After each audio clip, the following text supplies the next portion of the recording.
Ce qui se joue aujourd'hui, c'est la sécurité du Congo-Brazzaville, mais je constate que M. Sassou Nguesso met en péril cette sécurité pour assurer euh, sa progéniture, pour s'assurer que un de ses bambins restera au pouvoir, même s'il part, même s'il quitte ce monde aujourd'hui. Si je peux C'est un utiliser ça. projet de grand remplacement, comme le dit un certain monsieur dont j'ai pas envie de citer le nom, en France. C'est vraiment un projet de grand remplacement. Et avec ces populations qui viendront s'installer dans le sud du pays, monsieur Sassou Nguesso va s'assurer des victoires électorales, puisque en réalité, il va rajouter ces Tutsis rwandais sur les listes électorales pour que le pouvoir reste toujours dans sa partie, on va dire, dans la partie septentrionale. Oui, mais que deviendront donc ces officiers qui sont à ses côtés? Ils... Ben, ces officiers sont ses parents, c'est à eux de prendre leurs responsabilités. On ne peut pas toujours dire que Sassou est le criminel, c'est aussi à eux de se dire, ben là, il y a eu une véritable trahison, c'est une haute trahison. Non seulement il a fait un putsch pour arriver au pouvoir, pour écraser les Congolais, il a volé, lui et son clan, plus de 14 000 milliards, il a détruit l'économie congolaise, et en plus de ça, il doit rajouter la venue sur le sol congolais de Tutsi rwandais. Je peux vous dire que dans les prochaines années, si on accepte ça, on n'est pas à l'abri vraiment d'une véritable guerre, de véritable souffrance à l'intérieur de la nation congolaise. Ce problème, en réalité, de terre masque la vraie réalité du problème, qui est un problème militaire. En réalité, C'est-à-dire, M. Sassou Nguesso veut installer une base militaire dans le sud du Congo. Cette base militaire est censée le protéger contre tout soulèvement de la population. Ça, c'est la première chose. Deuxième remarque, M. Sassou Nguesso a pour but et a pour plan d'installer au Congo-Brazzaville environ 1 million de Tutsis rwandais qui viendraient dans cette zone. Et comme vous savez que ce monsieur ne respecte aucune constitution, il va donner la nationalité congolaise à ces Tutsis rwandais et ces gens vont voter désormais, vont être un bétail électoral, du bétail électoral pour les élections au Congo-Brazzaville. Et il faut absolument que les Congolais refusent cette installation des Tutsis rwandais dans la zone d'Iboland. Ce n'est pas pour faire de l'agriculture. Bien entendu, nous savons faire de l'agriculture, Monsieur Chrétien-Perret. Planter, euh, nous avons des agriculteurs sur nos oui, terres qui d'ailleurs, peuvent. je crois on était encore tout jeune de nous parler des manques greffiers, c'est ça que Nous parler des mangues, l'Issouba. Pascal Lissouba aurait... Tout à fait, tout à fait. Et d'ailleurs, le président Lissouba avait beaucoup travaillé au niveau de l'agriculture. Par exemple, le Congo, dans les années 60, avait commencé à produire le cacao, avait commencé à produire du café, grâce aux travaux du président Pascal Lissouba. Hein, la palmeraie, il y avait une palmeraie dans la Sangha euh, qui permettait, euh, qui permettait de faire de l'huile de palme. Ça, c'est l'Issouba. Donc, on sait faire ça. Il n'y a aucune raison de faire venir des populations pour nous apprendre à faire de l'agriculture.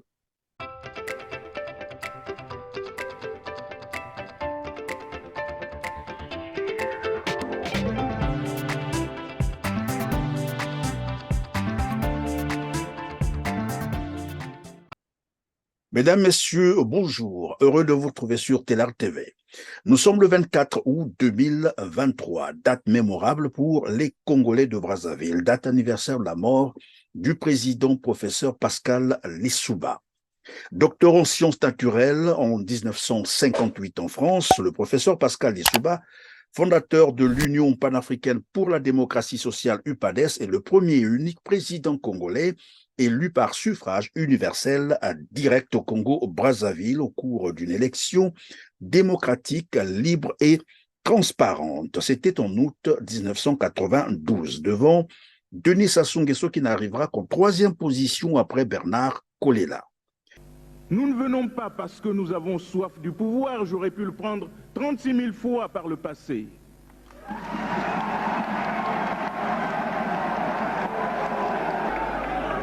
Beaucoup d'entre vous sont témoins. En tout cas, ceux qui sont nourris par la mauvaise foi. Certains d'entre eux sont témoins de mes refus. Je les ai pris à témoin. Aujourd'hui, je viens pour vous servir, messieurs et mesdames, et non pas pour me servir, je n'en ai pas besoin.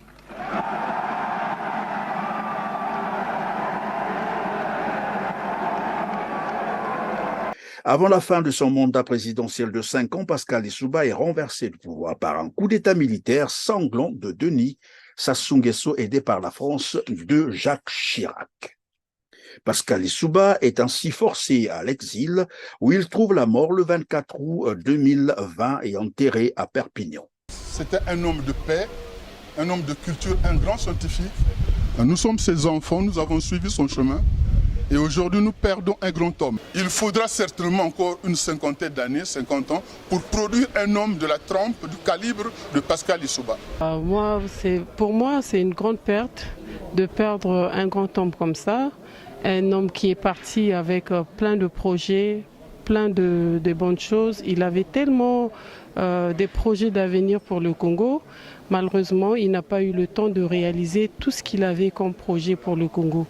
Il nous avait promis beaucoup de choses au Congo. Malheureusement, il a eu un peu de temps. Et sur le peu de temps qu'il a eu, il n'a pas pu réaliser le quart de tout ce qu'il avait comme projet pour le Congo. Et pour moi, aujourd'hui, je peux dire que les sentiments que j'ai aujourd'hui, c'est un sentiment de tristesse. Je suis peinée et je suis vraiment remplie de tristesse pour ce grand homme qui nous a laissés comme ça. Et aujourd'hui, je peux dire qu'il a laissé les orphelins partout. Parce que nous tous, on était derrière lui, on le soutenait, on voulait vraiment qu'il puisse réaliser ce qu'il nous avait promis. Parce que derrière ce grand homme, il avait un programme très, très, très, très riche et c'était bien pour la jeunesse. Qui était l'homme? Qui était Pascal Lissouba? Sa vision pour le Congo-Brazzaville. On en parle aujourd'hui avec Covalent Tshibinda Kwangu, acteur politique, cadre informaticien et membre de la confrérie des Lissoubistes. Vous êtes également ancien secrétaire chargé des finances de l'UPADS France, filleul du président professeur Pascal Lissouba. Bonjour Covalent Tshibinda Kwangu et merci d'être avec nous sur Télar TV. Bonjour, cher Christian, c'est toujours un plaisir de te retrouver. Merci Covalent d'avoir accepté notre invitation. Aujourd'hui, c'est le 3e anniversaire de la mort du président professeur Pascal Lissouba. Mais l'actualité oblige, et l'actualité politique au Congo-Brazzaville, c'est aussi les sénatoriales du 20 août dernier. Nous allons donc commencer par là. Les résultats sont désormais connus. L'UPADS, le parti du professeur Pascal Lissouba, sort avec 0 sénateur. Chez nous, on dit les Boumoudou, c'est-à-dire 0, vous n'avez rien eu. Curieux, non? Pour un parti de gouvernement comme l'UPADS, le parti qui avait porté Pascal Lissouba au pouvoir en août 1992. Quelle lecture faites-vous de ces résultats de l'UPADS au sénatorial? Quelle analyse vous inspire ces résultats? Ben écoutez, avec la mort en 2020 du président Pascal Lissouba, on peut dire que l'UPADS a également été enterré, puisque cet UPADS qui est parti à Brazzaville pour s'acoquiner avec le régime de Brazzaville n'est plus la vraie UPADS, n'est plus l'UPADS que nous avons connu, n'est plus l'UPADS qui a porté Pascal Lissouba. L'âme de Pascal Lissouba ne se trouve plus dans cette UPADS que je qualifie de UPADS DSN, UPADS PCT, UPADS Sassou Nguesso. Et donc aujourd'hui, que voulez-vous, Monsieur Christian Perrin, une telle UPADS qui ne porte pas en elle les principes de Pascal Lissouba ne peut pas donner l'espoir. Vous savez, mon frère Marc Mapingu disait que c'était l'espoir d'une génération, le défi d'un continent. C'était ça le slogan en 1992. Aujourd'hui, l'UPADS est devenu pitoyable parce qu'ils se sont accoquinés avec des forces putschistes. Et que Mais voulez-vous, pourtant, ceux qui tiennent les rênes de l'UPADES aujourd'hui se prévalent être des lissoubistes, des fidèles continuateurs de la vision de l'Issouba et que l'Issouba leur aurait fait confiance pour continuer à gérer ce parti.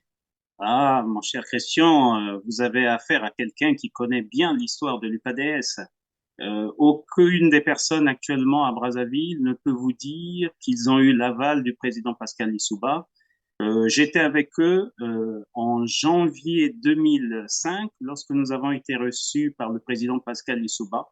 Et eux, ils savent ce que le président Lissouba avait dit à cette occasion.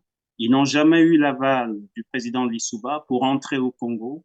Ils n'ont jamais eu la bénédiction du président Pascal Lissouba. Ils ont au contraire trahi le président Lissouba qui, à l'époque, commençait à être malade. Je peux vous dire que c'est une véritable trahison dont le président a été victime Et parce finalement, que ça a été donc une usurpation, c'est ça, une ah usurpation? oui, c'est une véritable usurpation. Le président Lissouba avait laissé le parti à la jeunesse que nous sommes, hein. Le secrétaire général de l'UPADS à l'époque était Monsieur Paulin Makita. J'étais un de ses proches collaborateurs.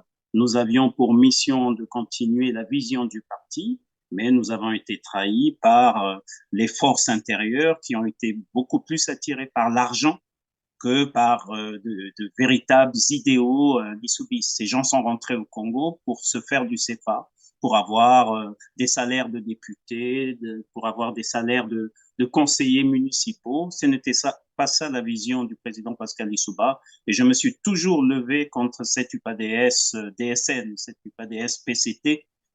C'est une honte que ces gens aient trahi le président Pascal Lissouba. Mais ce que je peux aussi vous dire, c'est que plus vous avez un homme d'une telle densité, plus vous avez des Judas qui se créent. Donc, ce n'est pas étonnant. Dans la vie des grands hommes, il y a toujours eu des Judas. Et donc, l'UPADS actuellement à Brazzaville est une UPADS Sassou Nguesso et elle n'a pas vocation à satisfaire les préoccupations du peuple. Et finalement, ce n'est plus un parti de l'opposition parce que dernièrement, on a vu, et la vidéo a circulé sur la toile, où un ancien député de ce parti, en l'occurrence Guillaume Foutou, qui implorait carrément la pitié de Denis Sassou Nguesso afin qu'il leur retourne l'ascenseur. Écoutez, cette vidéo, je l'ai regardée comme vous, cher Christian, et j'ai beaucoup rigolé.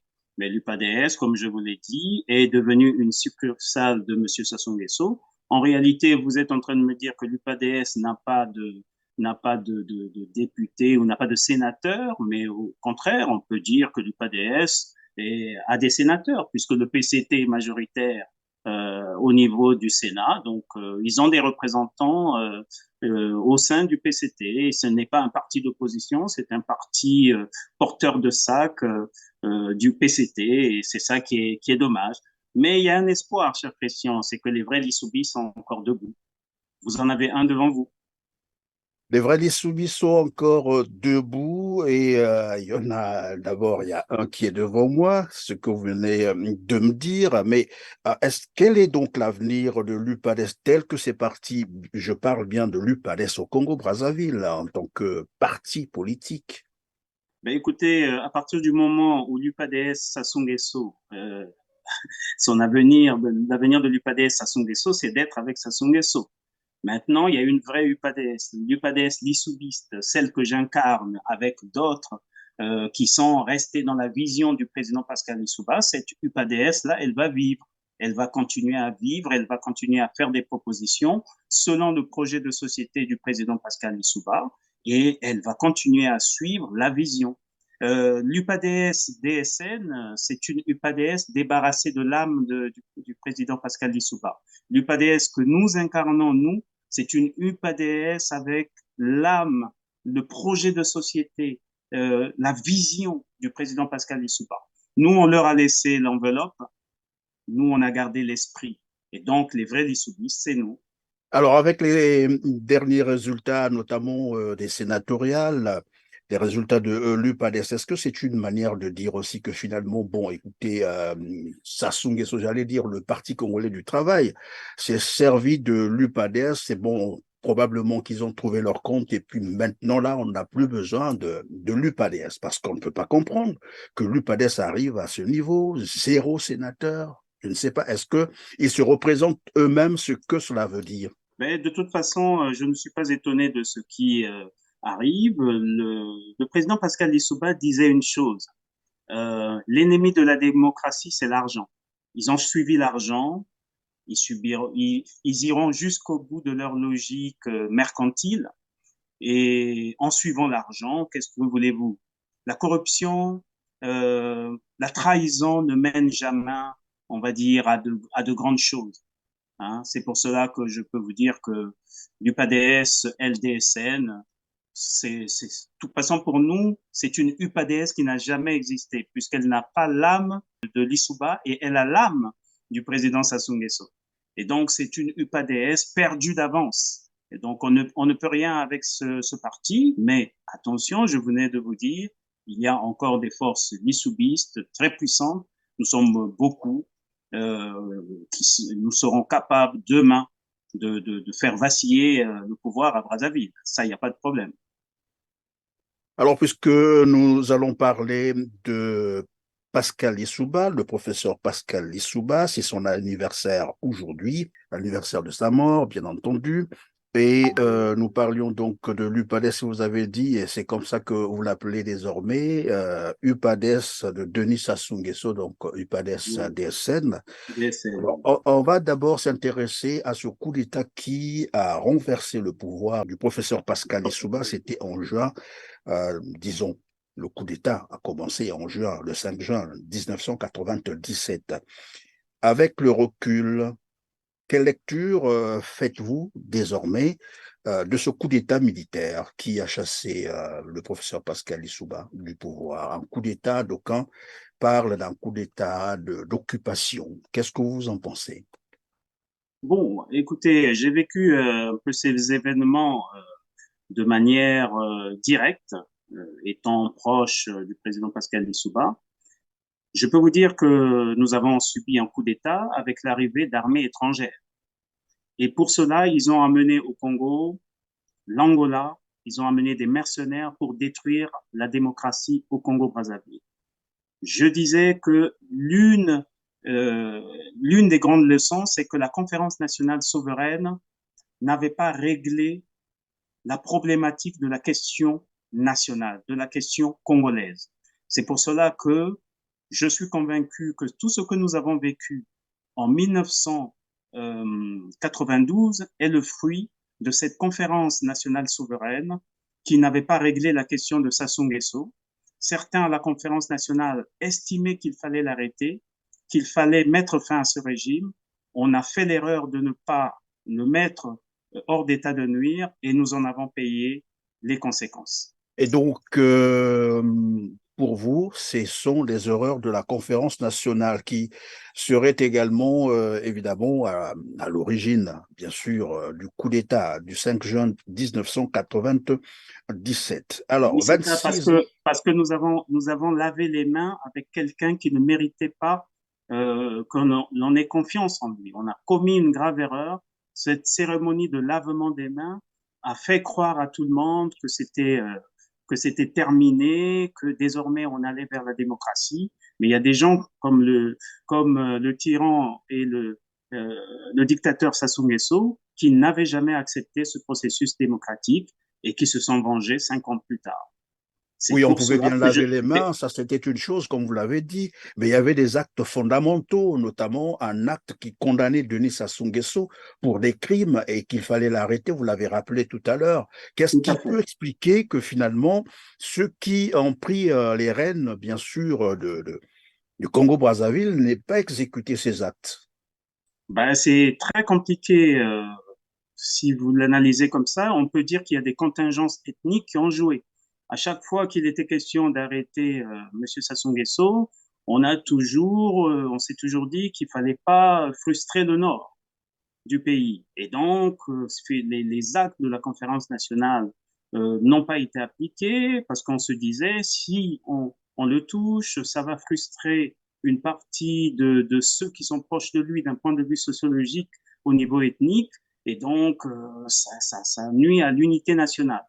Même au sein du Parlement issu de la conférence nationale, vous avez des gens qui disaient qu'il ne fallait pas toucher à Sassou Nguesso. Je pense qu'il fallait respecter les résolutions de la conférence nationale, enlever Sassou Nguesso de toute ambition, de toute politique nationale, et on aurait réglé le problème, et le surveiller ou l'arrêter. Le fait qu'on n'ait pas fait ça nous a mis dans une situation difficile. Et aujourd'hui, 26 ans après, nous sommes encore en train de nous battre pour enlever le tyran du pouvoir à Brazzaville. Oui, mais évidemment, le fait de ne l'avoir pas arrêté, il est allé, en fait, il a continué toujours dans ses crimes, il faut le dire comme ça, parce que finalement, après, il y a eu un autre crime à Owando, et je crois que c'est de là qu'est parti tout ce que les Congolais ont vécu finalement en juin 1997.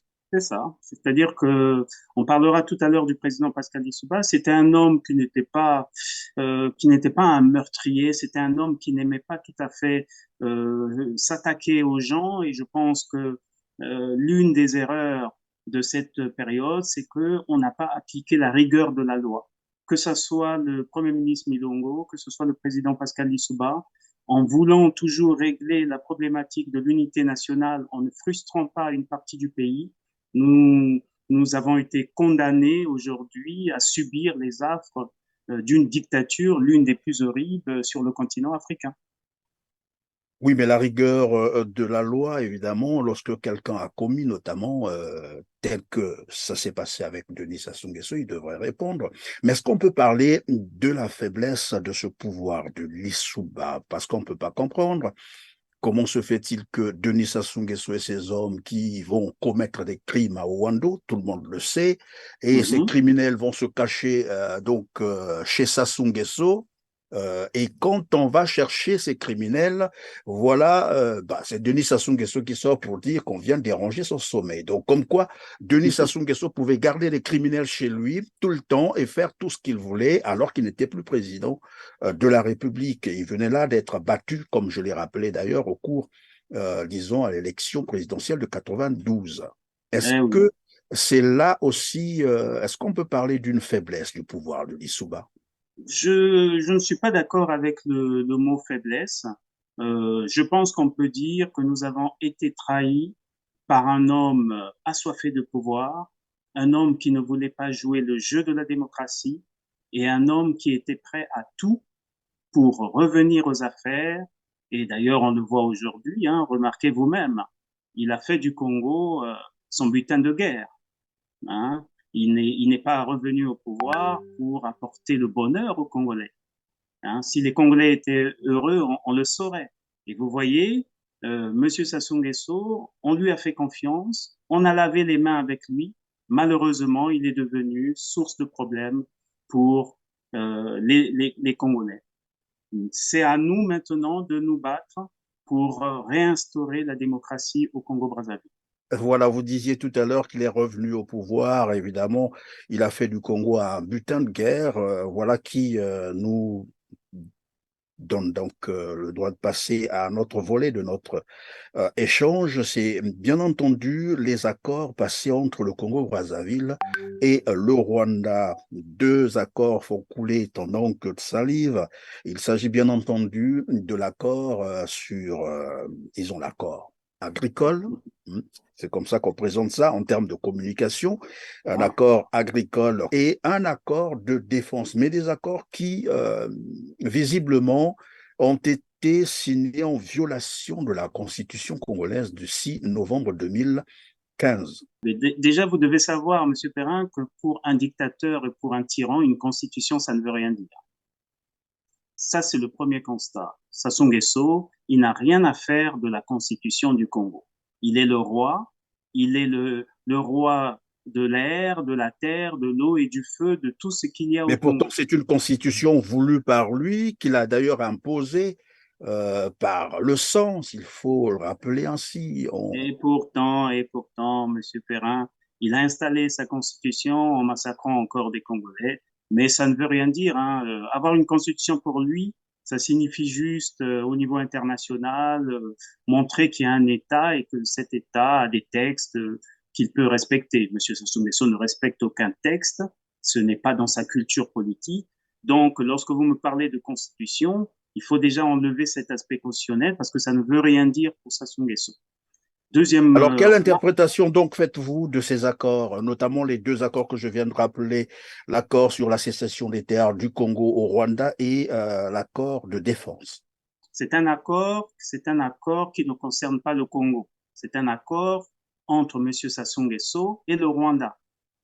Le seul problème que ça pose, c'est qu'il est en train de donner des terres euh, aux Rwandais, on va dire aux Tutsis rwandais, pour s'installer dans nos zones agricoles à l'intérieur du Niboland. Voilà le problème que ça pose. Mais ce problème en réalité de terre masque la vraie réalité du problème qui est un problème militaire. En réalité, C'est-à-dire, M. Sassou Nguesso veut installer une base militaire dans le sud du Congo. Cette base militaire est censée le protéger contre tout soulèvement de la population. Ça, c'est la première chose. Deuxième remarque, M. Sassou Nguesso a pour but et a pour plan d'installer au Congo-Brazzaville environ 1 million de Tutsis rwandais qui viendraient dans cette zone. Et comme vous savez que ce monsieur ne respecte aucune constitution, il va donner la nationalité congolaise à ces Tutsis rwandais et ces gens vont voter désormais, vont être un bétail électoral, du bétail électoral pour les élections au Congo-Brazzaville. Et Sassou Nguesso est en train, par ce fait, de régler une problématique, celle posée par M. Noumazalaï, qui disait qu'avec un Nord démographiquement faible, comment un fils du Nord peut arriver au pouvoir? Puisqu'il ne pourra pas toujours faire des putschs pour arriver au pouvoir, il veut installer une population tutsi rwandaise au Congo à qui on donnera la nationalité congolaise et ces gens voteront désormais aux élections au Congo. Cela lui vous êtes en train permettra de d'assurer. dire, pardon, Kovala Tibinda Oui, Kwangu, vous êtes en train de nous dire que finalement le plan de Denis Sassou Nguesso, loin de l'agriculture qu'on nous présente, c'est plutôt un projet ou un plan d'installation de plus d'1 million de Rwandais qui vont servir pour du bétail électoral, la situation agricole. Vous savez, si M. Sassou Nguesso voulait faire du Congo une cité agricole, il aurait pu. Hein. Nous avons beaucoup de paysans dans notre pays. C'est d'ailleurs l'une des populations les plus nombreuses au Congo, la paysannerie. Donc, voilà, ils ont dilapidé 14 000 milliards de francs CFA. Mais si une partie de ces 14 000 milliards de francs CFA avait été mise au service de la paysannerie, ben, le Congo serait autosuffisant. Donc, la question de faire venir des Tutsis rwandais au Congo pour soi-disant faire de l'agriculture, c'est de la pure supercherie. La réalité, c'est qu'on veut installer des populations dans cette zone afin de rendre les populations du Sud minoritaires dans dans leur fief.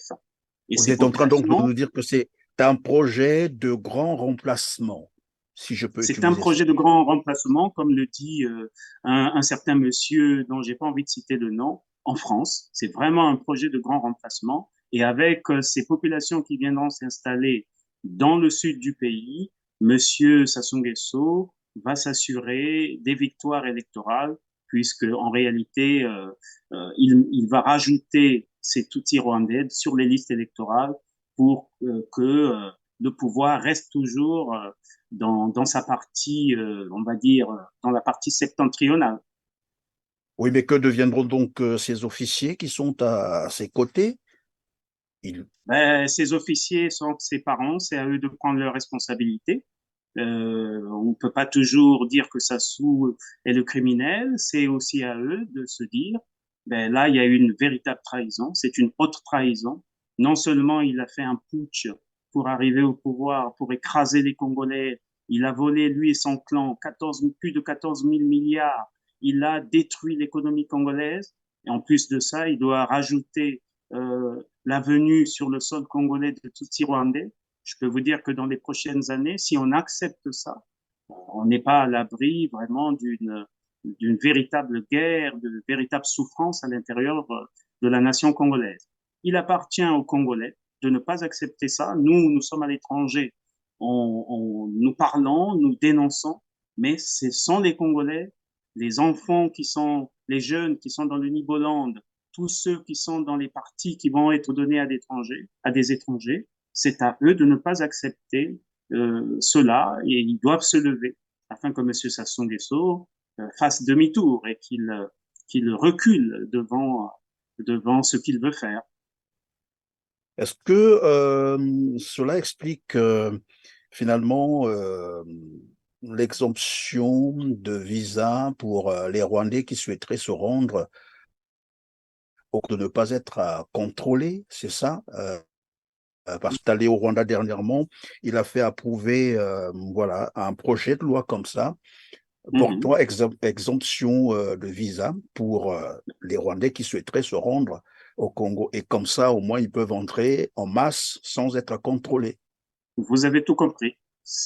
On veut ramener une nouvelle population dans le sud du Congo, histoire de régler la problématique Noumazalaï, avec un nord démographiquement faible, comment un fils du nord peut arriver au pouvoir. Et Sassou Nguesso est en train de répondre à la problématique Noumazalaï. C'est l'un de ces des Noumazalaïens les plus connus au Congo.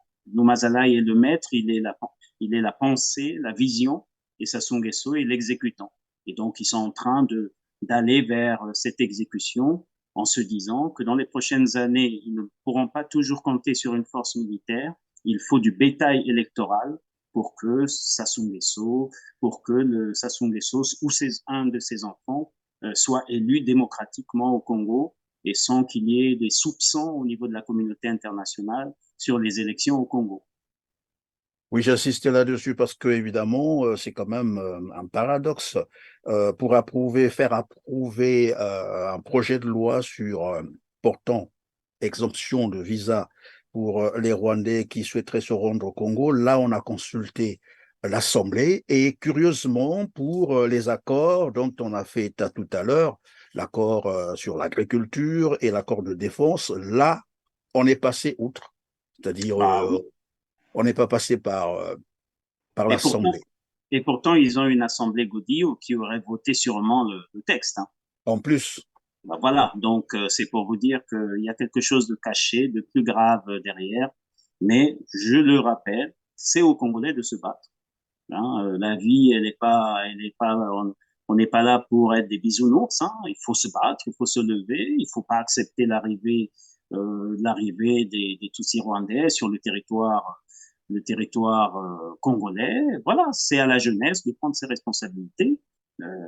Nous, on est là, on dénonce, mais c'est à eux de se lever. J'appelle la jeunesse à ne pas accepter l'installation de ces Tutsis rwandais sur le territoire. Les Tutsis rwandais au Congo, alors que le Congo compte actuellement, si ce n'est pas 8000, bon, ça peut être plus. Il y a déjà des Hutus au Congo qui sont arrivés, bien entendu, qui ont fui le génocide au Rwanda.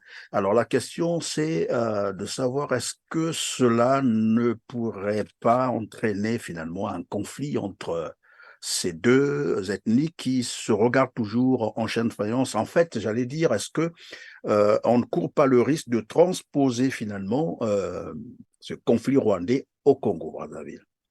Il y a un risque, mais vous savez que les 8000 Tutsis les 8000 Hutus qui sont déjà au Congo-Brazzaville sont sur les listes électorales de M. Sassou Nguesso. Comment ça? Ah oui, monsieur, je vous le dis, les 8000 Tutsis, les 8000 Hutus qui sont au Congo sont déjà sur les listes électorales. Ils sont utilisés comme du bétail électoral. Vous avez dans le fichier électoral de M. Sassou énormément de Hutus. Vous avez des personnes de la RDC. Et donc là, on est dans la continuation un peu de cette politique. Cette fois-ci, il y a un accord secret de faire venir environ 1 million de Tutsis rwandais sur le territoire congolais afin de les utiliser comme bétail électoral. Toute la question qui se joue actuellement, Monsieur Chrétien Perrin, c'est la question de la succession de M. Sassou Nguesso. Puisque nous savons tous que M. Sassou Nguesso veut installer son fils au pouvoir, et bien entendu, son fils ne peut pas gagner une élection libre, honnête et transparente. Et c'est ça qu'on essaie de régler aujourd'hui par la problématique des Tutsis rwandais sur le territoire du Niboland. Kovala Tshibinda Kwangu, vous disiez tout à l'heure que finalement, ces accords cachent tout autre chose et vous nous avez dit que c'est un plan finalement que Denis Sassou Nguesso est en train de déployer pour évidemment sa succession.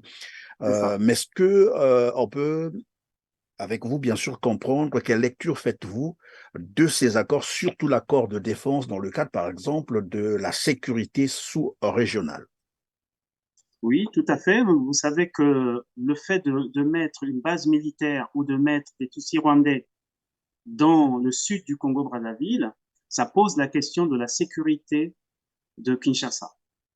Et donc, vous avez là un aspect, vous savez que la RDC a un problème très très grave depuis bientôt 20 ans à sa frontière au niveau du Kivu avec le Rwanda.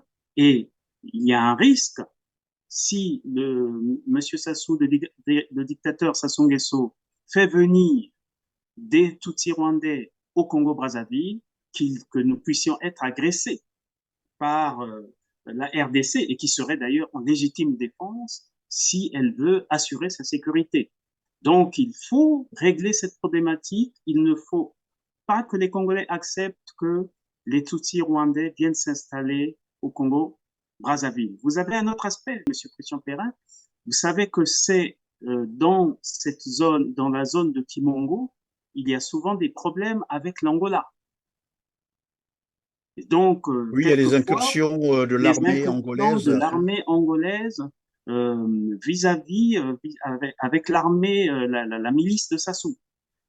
Je peux vous dire que la présence également des Tutsis rwandais à l'intérieur du Niboland, ces Tutsis rwandais qui pourraient être utilisés contre l'Angola, cela peut également poser problème. Donc, le Congo risque de se retrouver en étau. Non seulement il sera possible de l'attaquer au niveau de la RDC, mais il sera aussi possible de l'attaquer par l'Angola. Le Congo risque d'être attaqué par l'Angola. Et donc, ce qui se joue aujourd'hui, c'est la sécurité du Congo-Brazzaville.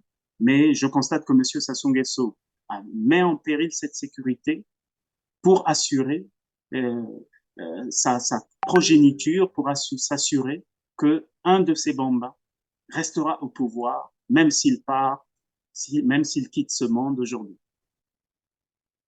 Voilà le problème que nous devons régler, ce problème de sécurité. Et j'espère que les Congolais sur place en sont conscients.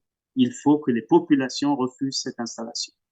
Et je le répète, ce sont les peuples qui décident de leur destin. Si les Congolais laissent faire, tant pis pour nous, ça voudra dire que nous sommes finis, nous sommes foutus. Et il faut absolument que les Congolais refusent cette installation des Tutsis rwandais dans la zone d'Iboland. Ce n'est pas pour faire de l'agriculture. Bien entendu, nous savons faire de l'agriculture, Monsieur Chrétien Perret.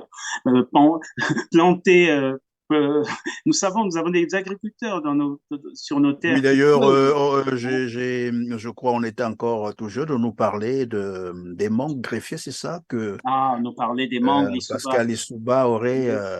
Tout à fait, tout à fait. Et d'ailleurs, le président Lissouba avait beaucoup travaillé au niveau de l'agriculture. Par exemple, le Congo, dans les années 60, avait commencé à produire le cacao, avait commencé à produire du café, grâce aux travaux du président Pascal Lissouba. La palmeraie, il y avait une palmeraie dans la Sangha qui permettait de faire de l'huile de palme. Ça, c'est Lissouba. Donc, on sait faire ça. Il n'y a aucune raison de faire venir des populations pour nous apprendre à faire de l'agriculture. Merci, Kovala Tshibinda Kwangu. Venons-en donc à la vie de Pascal Lissouba, l'homme, qui était-il? Sa vision pour le Congo-Brazzaville, une vision qu'il n'avait peut-être même pas amorcé parce que finalement, il n'avait même pas terminé son premier mandat. Il a été donc renversé par un coup d'État militaire en juin 1997. Donc, revenons pour comprendre ce que finalement Pascal Lissouba entendait faire pour le Congo-Brazzaville. D'abord, qui était-il, l'homme? Est-ce qu'on Oh, peut en Pascal, parler? Pascal Lissouba, c'est l'une des plus grandes incarnations que le Congo ait eues, parce que c'est vraiment un homme extraordinaire.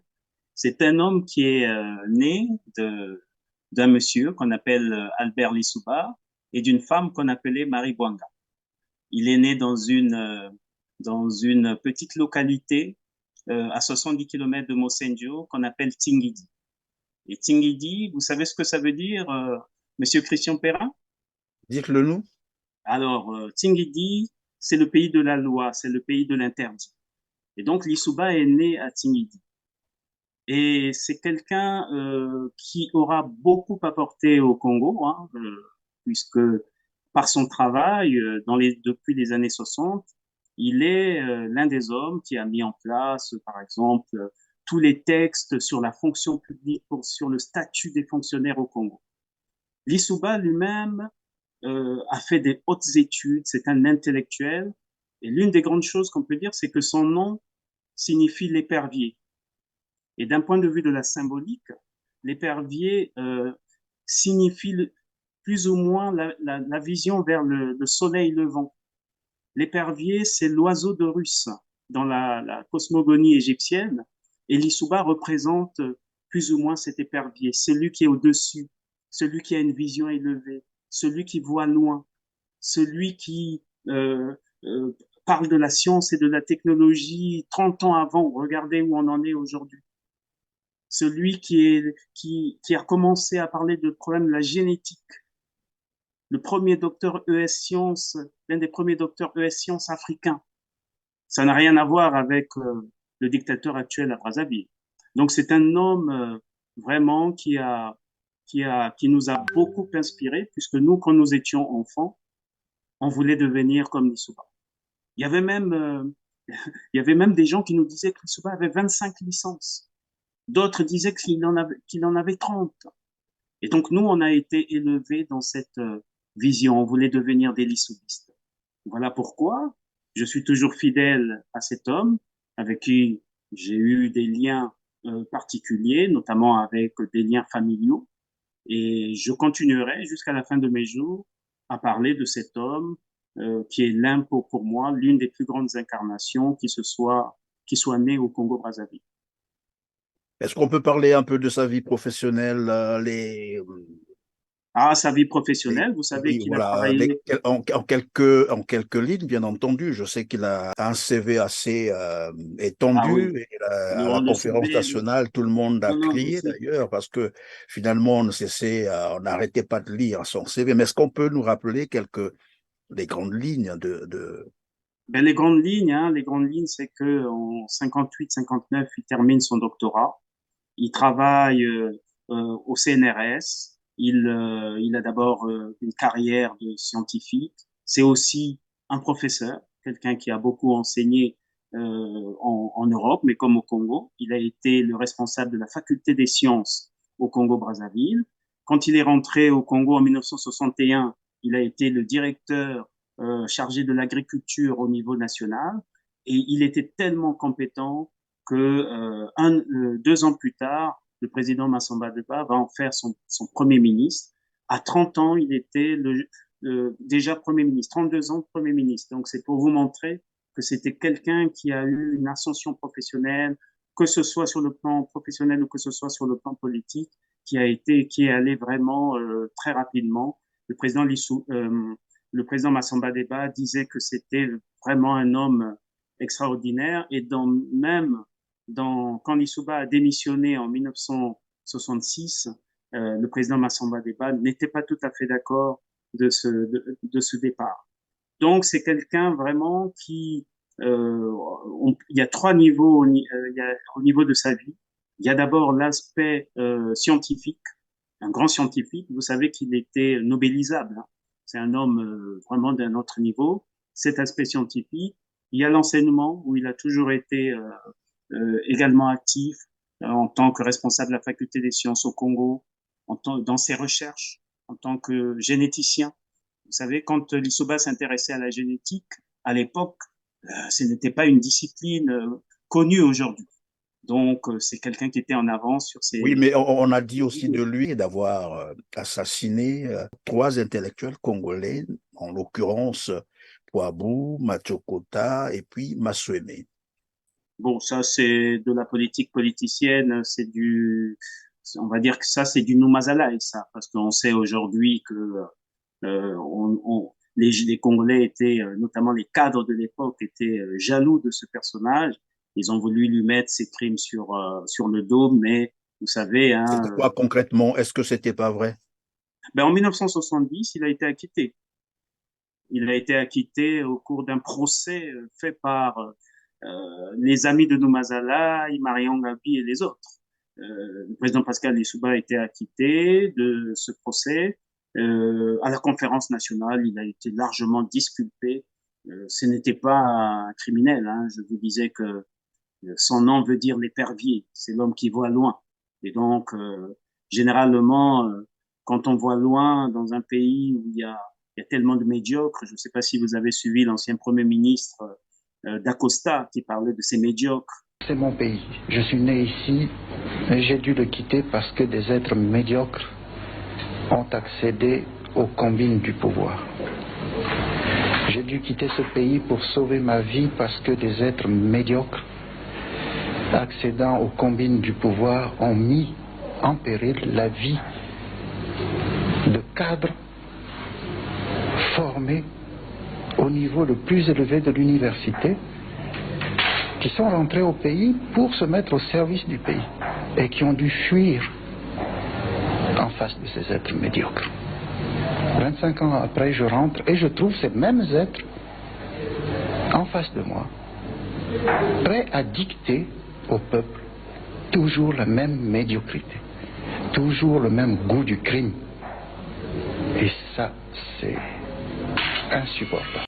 Le président Lissouba n'a jamais commis un seul crime, que ce soit pour Massokota, Poabou, Masweme. On sait qu'il les a tués d'ailleurs aujourd'hui, Monsieur Christian Ferrand. Dites-le nous, c'est toujours bien pour nos téléspectateurs. Ben, le président Pascal Lissouba, on a parlé dans une des interviews, il parle de Noumazala, il parle de Ndalagraï, et avec qui ont envoyé quelques criminels camerounais pour tuer les trois personnages.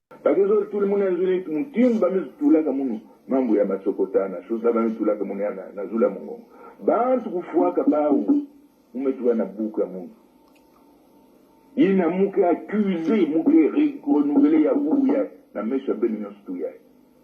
C'est Noumazalaï, c'est Ndalagraï et c'est Lunda, Jean-Baptiste.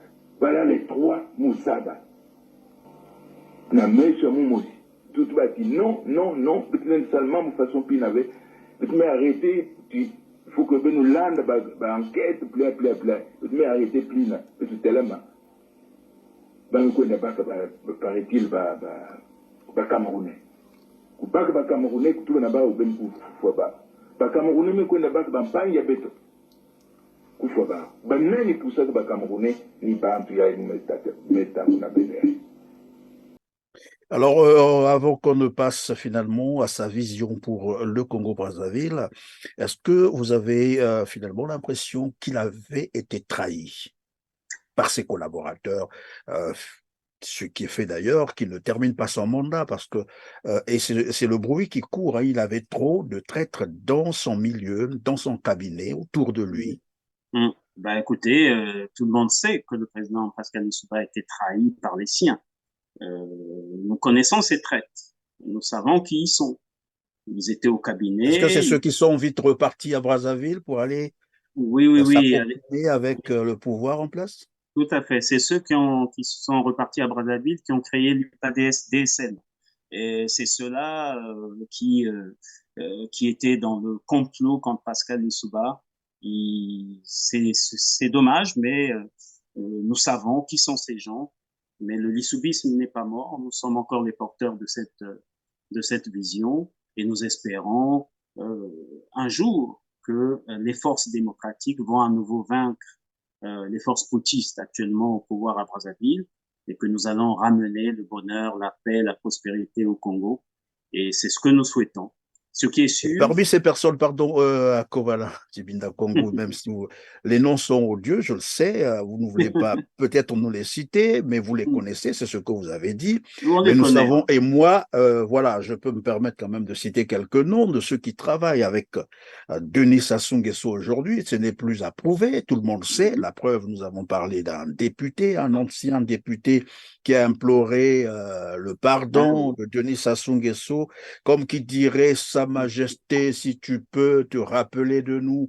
C'est quand même honteux de voir, mais là, Oui. et donc moi je voulais un peu que vous nous parliez de, parce que d'entrée de jeu, je vous ai posé la question de savoir sur ceux qui tiennent actuellement les rênes de l'UPADES.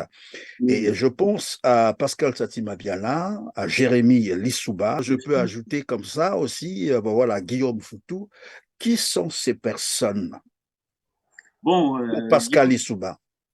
bon, vous savez, lorsque vous êtes un homme de vision comme Pascal Lissouba, vous avez des gens qui viennent autour de vous de manière sincère et vous avez des gens qui viennent autour de vous pour faire du CFA, pour se faire de l'argent. Donc tout le problème dans ce type de cas, c'est qu'il faut que ceux qui sont autour de vous et qui ont des convictions aient les meilleurs postes et les postes les plus stratégiques pour empêcher que ceux qui sont venus pour faire du CFA Oui, mais vous pour Jérémy Lissouba, phagocytent. par exemple, pour Jérémy Lissouba, allais-je dire, c'est une relation naturelle. Ça, c'est quand même le fils de Lissouba. Non, Comment c'est non. s'est-il finalement retrouvé de l'autre côté? Bon, Jérémy Lissouba est un enfant du président Pascal Lissouba. Il n'est pas un fils de Lissouba. Car Ah non. être fils, et là j'apporte la nuance, Qu'est-ce que cher, j'apprends là? Ah, ben cher allez-y, donnez-nous Christo. donc les détails. Je Dites-nous, vous, c'est quoi? je vous donne les détails. Être fils de quelqu'un, c'est porter en vous les valeurs morales, spirituelles, mentales de cette personne. Mais lorsque vous ne portez pas les valeurs morales, spirituelles, les valeurs mentales de l'homme qui a été votre géniteur, vous n'êtes pas son fils. Vous savez, dans la chrétienté, Jésus dit, celui qui a vu le Fils a vu le Père. Bon, là, dans le cas de Jérémie, si vous voyez Jérémie, vous ne voyez pas Lissouba. Ça veut dire, en réalité, qu'il n'est pas le Fils. Il est plutôt un fils qui s'est égaré, qui s'est approché des forces putschistes, qui s'est approché des gens qui ont fait du mal à son père, qui s'est approché de celui qui a enlevé son père pour faire du CFA. Il deviendra Et donc, fils le oui. jour où il fera demi-tour et à ce moment-là, il pourra reprendre les valeurs de son père. C'est tout ce que je lui souhaite, qu'un jour, il revienne, qu'il comprenne quelle était la vision de son père. Je ne pense pas que là où est Pascal Lissouba actuellement, qu'il soit heureux de voir son fils dans un parlement godillot, un parlement de dictature de ce type. Je crois que pour lui, ça doit être une grande souffrance. Alors revenons d'abord sur Pascal Satima Biala. Je crois qu'il était, je ne sais pas, mais bon, c'est une question. Vous nous direz, ou vous me direz si je me trompe, il était tout de même il était ministre de la Défense, hein. C'est le dernier ministre de la Défense de Pascal Lissouba, puisqu'il était dans le gouvernement de M. Kolela, de Bernard Kolela. Et M. Tsatima Biala, d'ailleurs, en tant que ministre de la Défense, ne nous a jamais expliqué comment, il a perdu le pouvoir, parce que quand même un ministre de la Défense, il est chargé de la sécurisation du territoire. Comment se fait-il que le président Pascal Lissouba, comment ils n'ont pas vu, par exemple, que les Angolais allaient intervenir, ainsi de suite. Et quand vous Et la voyez que c'est... curiosité, si je pose cette question, parce que, alors, il est ministre de la Défense et très curieusement, d'ailleurs, juste après que le pouvoir est renversé, ben voilà, le même revient pour intégrer le système qui a renversé le pouvoir dont C'est il ça, était ministre de la c'est Défense. ça. C'est quand même. C'est-à-dire qu'il laisse à Paris la personne qui a fait de lui le ministre de la Défense, le président Pascal Lissouba, Et lui, il repart là-bas, il veut nous faire croire il est le digne continuateur de l'œuvre du professeur Pascal Lissouba. C'est une catastrophe. Et ces gens, à l'époque, nous les appelions les rentristes. Ils étaient tellement pressés de rentrer parce que leurs conditions en France n'étaient pas des meilleures. Et donc, ils n'ont jamais aimé le président Pascal Lissouba. C'est des gens qui n'ont jamais été proches de lui. Ils ont profité des failles, hein. Mais il n'y a pas que Tassim Abiela, il y a eu des failles également au niveau familial, hein, qui ont permis que ce genre de traître puisse avoir, on va, pignon sur rue à Brazzaville. Alors, on va parler quand même en quelques lignes, bien entendu, puisque le temps aussi nous presse. Qu'est-ce qu'on peut retenir du président, professeur Pascal Lissouba, en termes de bilan, d'abord, de sa gestion, hein, des affaires publiques au Congo? Mais Pascal Lissouba, on peut le comprendre d'abord à travers deux documents. Il a écrit un essai, hein, sur la démocratie et le développement. Il s'est également exprimé à travers son discours d'investiture. C'est un homme qui aimait profondément son peuple. Il était en premier lieu démocrate. Ça, c'est le premier point. Ensuite, il avait une vision de la démocratie liée à la culture, parce qu'il pensait que la démocratie au Congo-Brazzaville devait être adaptée au contexte culturel. C'est pour cela même qu'il avait proposé à Bernard Kodela le poste de chef de l'opposition, parce qu'il était arrivé deuxième à l'élection présidentielle de 92 et on devait lui donner un statut particulier parce qu'il était deuxième à cette élection. C'était pour atténuer les effets négatifs de la démocratie à l'occidentale. Donc, le premier point sur le plan politique, on peut dire que c'est un démocrate. Deuxième point, on peut dire que c'est un homme de consensus. C'est quelqu'un qui a toujours recherché le consensus. Il aimait toujours le consensus, la recherche du dialogue. Il avait un profond respect pour les anciens, le président Pascal Lissouba, et il aimait la paysannerie. Et Il sur le aimait plan les paysans. économique, qu'est-ce qu'on peut retenir de lui? Alors, sur le plan économique, on peut rajouter que le président Pascal Lissouba avait une vision pour le développement de la paysannerie. Il voulait que nous soyons autosuffisants au niveau alimentaire. Il voulait que l'armée soit utilisée dans des activités de développement et non pas pour taper les gens ou tuer des gens. L'armée devait être là pour aller, par exemple, dans les campagnes, pour soigner, pour des campagnes de vaccination. C'est quelqu'un qui avait vraiment une vision du développement basée sur la souveraineté nationale. Enfin, le président Pascal Lissouba était un panafricaniste. C'était un homme qui pensait que le Congo ne pouvait réussir que par le panafricanisme, que par l'union avec les autres pays africains. Donc, il nous laisse cet Et voilà, aspect. pardon qu'on en parle de l'économie, pardon, Covalin, et on lui doit aussi, le Congo lui doit d'ailleurs, hein, la révision des accords sur Ah, le ben, j'allais y revenir. C'est ça la vision souverainiste. La révision des accords pétroliers. Sassou avait mis les accords pétroliers à 17% dans le système des concessions. Le Congo n'avait rien. Pascal Lissouba renégocie. Malgré les difficultés avec la société Elf, Pascal Lissouba réussit à renégocier, à mettre en place les accords de partage de production. Il fait passer les anciens contrats de 17 à 33%. Pour tous les nouveaux puits qui devaient arriver, Pascal Lissouba les monte à 50%. Et c'est tout ce travail-là qui a donné les 14 000 milliards que se sont partagés les putschistes. Quel avenir finalement du lissoubisme, j'allais dire, mais beaucoup plus aussi de sa vision pour le Congo. Est-ce que cette vision est encore matérialisable au Congo, Brazzaville, sans lui?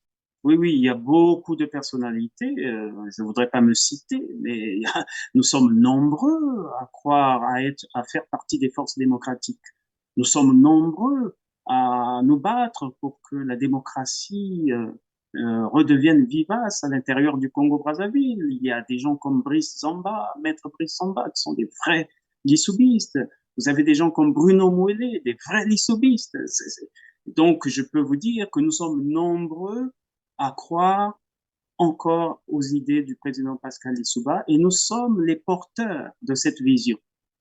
Je crois que je vous parlais tout à l'heure de Jésus qui disait celui qui a vu le Fils a vu le Père. Mais celui qui a vu Covalent Chibinda a vu Pascal Lissouba. Oui, Pascal Lissouba. Alors, mais comment vous Pascal définissez finalement le lissoubisme? C'est quoi cette doctrine concrètement? Ah, la doctrine du lissoubisme, c'est une vision globale que présente le président Lissouba.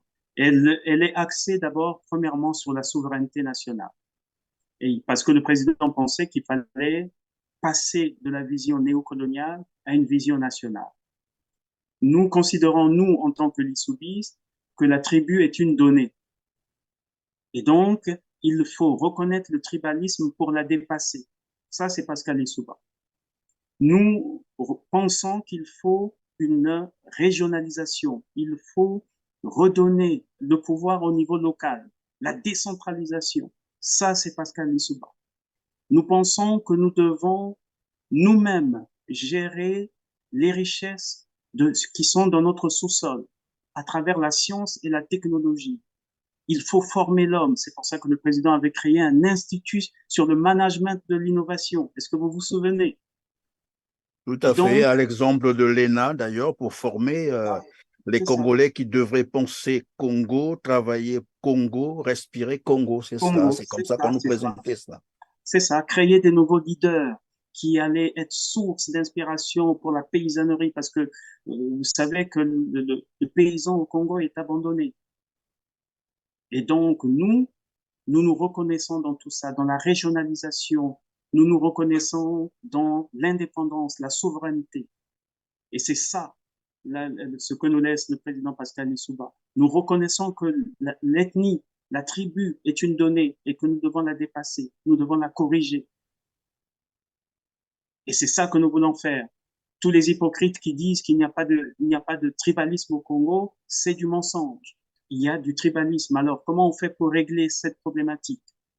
Le président Pascal Lissouba s'est exprimé longtemps sur cette question. Tant que le tribalisme, c'est la question la plus grave qui existe au Congo-Brazzaville. Tant qu'on n'aura pas réglé la question du tribalisme, le Congo ne se développera pas. Et quelles sont les solutions qu'il proposait?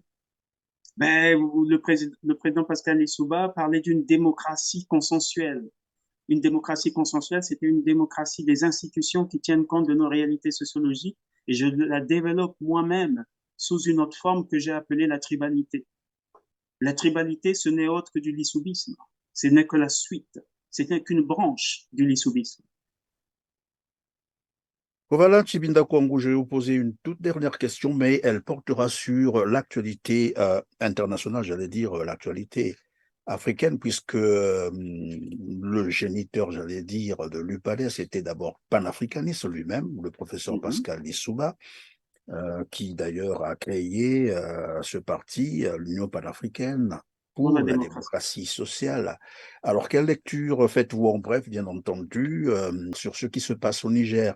Quelle lecture faites-vous de ces événements, de cette crise en quelques minutes. Alors, c'est pas facile, mais on peut faire en quelques minutes. Sur la crise au Niger, en réalité, il y a une crise de la France-Afrique.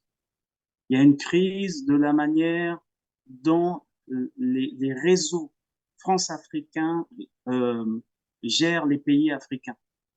La connivence d'une certaine France avec les régimes africains.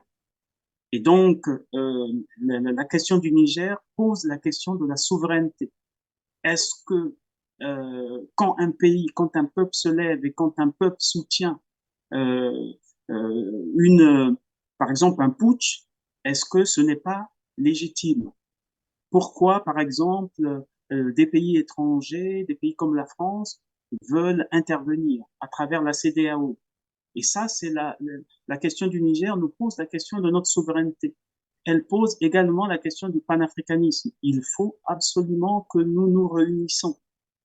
Oui, mais après, on dira, est-ce que ce n'est pas là l'apologie non plus du coup d'État? Est-ce que c'est le seul mot d'accession au pouvoir pour imposer la souveraineté et probablement aussi la liberté? Parce que finalement, ce sont ces concepts-là qui posent problème. On a beau parler de la démocratie ou des élections, mais tant que ces régimes ne respecteront pas la liberté, les droits humains, naturellement, on va toujours se retrouver devant des coups de force mais Et là, qui, en réalité, sont Hmm. condamnables. Je suis d'accord avec vous parce que la situation actuelle, c'est que vous n'avez pas des démocraties. Les régimes qui tombent ne sont pas des régimes démocratiques. Ce sont des régimes de démocrature. C'est un mélange à la fois de démocratie avec un peu d'autoritarisme. Or, c'est pas ce que les populations africaines veulent. Nous devons sortir de démocrature pour arriver à de véritables démocraties. Et pour cela, il nous faut des institutions qui tiennent compte de nos réalités sociologiques. Pour cela, il nous faut mettre en place des constitutions qui tiennent compte des réalités des peuples. Il ne faut pas utiliser des concepts venus de l'extérieur et les appliquer tels quels sur des populations. Il faut que nous ayons notre propre vision démocratique. C'est quoi la démocratie pour nous? Il faut que les Africains se posent cette question. C'est quoi la démocratie? Et qu'est-ce que nous voulons? Normalement, toute démocratie devrait conduire à un meilleur vivre ensemble. Si vous allez dans certains pays sous domination de certains dictateurs, ben, écoutez, vous verrez que même s'il y a le mot démocratie, tout cela n'est que du mensonge. Je pense que nous devons réfléchir à notre propre vision, à notre propre modèle démocratique. Qu'est-ce que veulent les Africains? Quel modèle démocratique ils veulent? Et la question du Niger nous invite à repenser notre vision démocratique, à avoir notre propre vision démocratique. Et je pense que c'est salvateur pour chacun d'entre nous, puisque ça nous ramène à notre propre souveraineté, puisque l'Afrique doit devenir souveraine dans les prochaines années. L'Afrique doit devenir souveraine dans les prochaines années. En tout cas, c'est par là que nous mettons terme à cette émission. Merci une fois de plus à Kovala Tshibinda Kwangu. Je Merci rappelle que beaucoup. vous êtes acteur politique, cadre informaticien et membre de la confrérie des Lissoulistes. Vous êtes également ancien secrétaire chargé des finances de l'UPADES France. Merci Filleul beaucoup. du président Pascal Lissouba. En tout cas, merci d'avoir été avec nous sur Télar TV. Tout à fait. Merci beaucoup, cher Christian, et à très bientôt. Je vous en prie. Mesdames, Messieurs, c'est la fin de cette émission. Merci de nous avoir suivis. Et voilà, juste un rappel, comme d'habitude, n'oubliez jamais de cliquer sur le petit pouce en l'air juste en bas de cette vidéo, de partager massivement cette émission pour nous aider à atteindre un plus grand nombre de téléspectateurs. Dites-nous également ce que vous pensez de cette émission, ça nous fera plaisir. On se retrouve très prochainement. Merci.